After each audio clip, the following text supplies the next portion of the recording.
Pokemon TCG Pocket has a brand new event, but some people find it kind of difficult. I mean, I've seen a couple Reddit threads, you might have seen them as well, of some people complaining about how hard it is. However, I'm here to tell you, I didn't find it that hard. I don't want to be that guy, but I kind of got it done almost straight away. And the deck I use, you can now see on screen. Now, you will say, oh, boo, it's Pikachu, and oh, everyone uses Pikachu. However, people say to use Pikachu. People tell you all the time on this game that the Pikachu deck is the best, but they never actually explain why, and that's what I'm here to do today. So on screen, there'll be footage from some of my games just to basically help me explain why this deck is so good for so many reasons. Let's start off with the man of the hour, Pikachu EX. Now, there's a lot of reasons why this card is so very good. First of all, 1 retreat cost. I think that's something that people need to talk about more. Having a quick retreat is amazing. I like Executor EX, but a cost of 3 basically means you're kind of stuck there, especially when you're only spending 1 energy to attack. You have to invest in it. And some people like to combine that with Venusaur EX, and that needs a lot of energy to get going. So I like the fact that Pikachu I can put in there and then escape when I need to. Secondly, it needs basic Pokemon in the deck. In order for Pikachu to work well, you do kind of have to build a team around it, which is why probably the name is named after him. A lot of decks that are successful go for around 7, 8 basic Pokemon. In this deck, I've gone for 7. I think 7 is the standard. You are not going to get the perfect setup every time, but ideally, if you can start the game with 3 basics on the bench and Pikachu, within 2 turns energy, you get 90 damage consistently.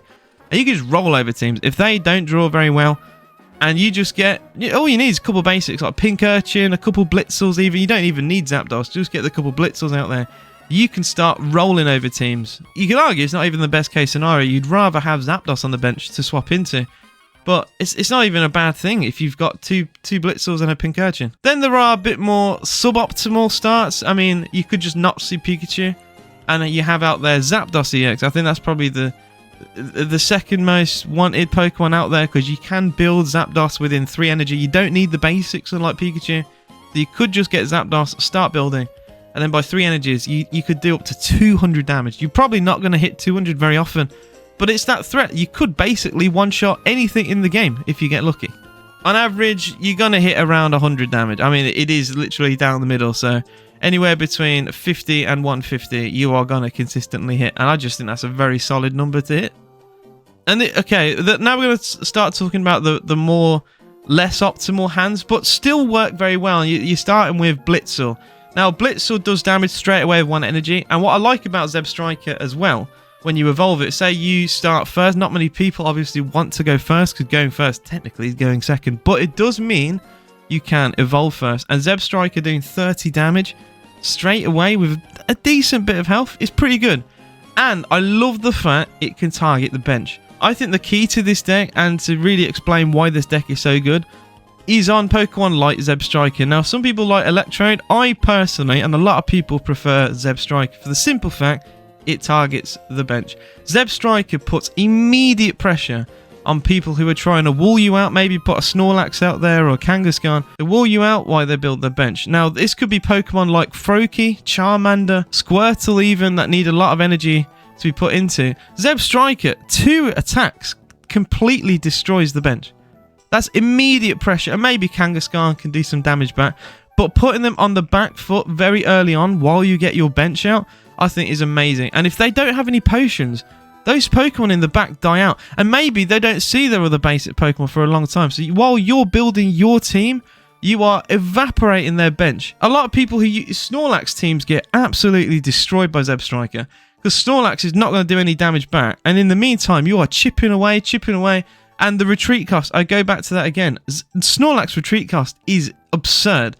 And it's because its HP is so high. It is basically just like a fat wall. But you don't even care about the wall if you can hit around it. It's another reason I think why Hitmonlee is good in fighting decks. Does the same thing, does damage to that bench. It can one-shot Magikarp. You will literally destroy any Gyarados team that uses a wall, because you will just instantly one-shot a Magikarp that comes out. The worst start this deck can possibly make, in my opinion, I don't even think is that bad. If anything really does explain why this deck is so good, you start out with Pincurchin. Pincurchin is the card in this deck that is the Hail Mary. It is we need time to build. We're getting ran over. Pincurchin can stall, and maybe just that one turn of stall can completely turn the game around. Maybe he provides just that one extra turn to get energy on Zapdos that you can then swap in. Pincurchin has the ability with a coin flip to paralyze your opponent. I think this is very undervalued, and you won't see it too many games, but there will be those games where you're getting ran over. Maybe you're not getting the pulls that you need. Maybe your opponent has hit like an early Misty in the game, and you're on the back foot. Pincurchin, with just one little bit of luck and a tiny bit of investment, can completely flip the game on its head.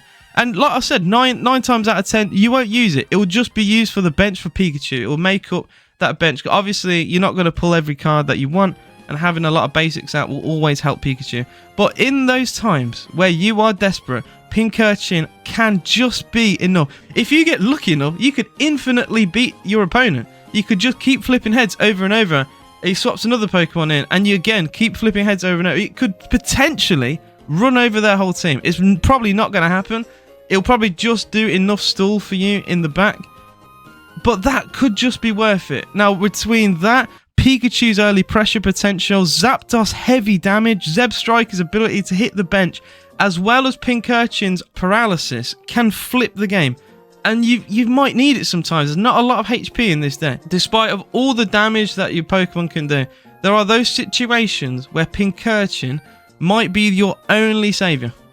And it may sound silly because I've only got one in the deck, and it has 70 HP, and you know, at first glance, it doesn't look like a good Pokemon. But if you just get that little bit of luck in a game that you're not getting much luck anyway, if you can just get one heads, it might be enough. I think all that ties together brilliantly with this team, and it does explain why this team consistently wins tournament after tournament after tournament. Like I said, the perfect start to this kind of game is just having Pikachu out with your bench. It's so simple. It's like a Neanderthal way of playing. The game basically plays itself. 2 energy, a full bench, you're going to do damage almost straight away. Don't have to evolve it, so going second is perfect.